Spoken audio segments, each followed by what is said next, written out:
નમસ્તે, વિશાલ એજ્યુકેશન પોઈન્ટમાં આપનું સ્વાગત છે. ચાલો, 99નો વર્ગ કરવો એટલે તમને ખબર 99 81 થાય તો અહીંયા 8 અને 1 પહેલાં મૂકી દેવાના. પછી અહીંયા 1થી મોટી સંખ્યા 9 મૂકવાની, નાની મૂકવાની એટલે 0. અહીંયાથી 8થી મોટી 9 મૂકવાની. એવી રીતે તમે બીજી સંખ્યા જોઈએ તો ખ્યાલ આવે. 9 3 ટાઈમ હોય અને એનો વર્ગ કરવાનો થાય તો 9નો વર્ગ તો 81 થાય જ.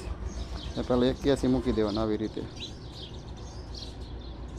81 મૂકી દીધા.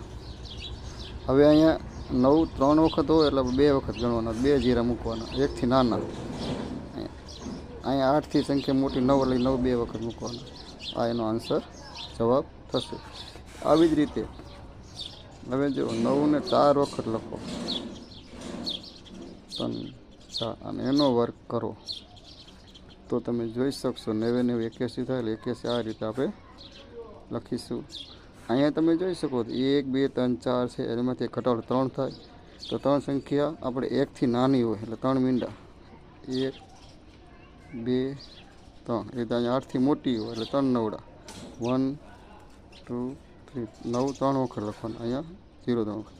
તો આ રીતે તમને સંખ્યા મળશે. તો આવી રીતે તમે કોઈ પણ સંખ્યામાં 5 સંખ્યા હોય તો પણ કરી શકો. 2 3 4 5નો વર્ગ. આ તમે કરજો, કોમેન્ટમાં જણાવજો. એજ્યુકેશન આપનું સ્વાગત નમસ્કાર કરે છે. જય ભારત.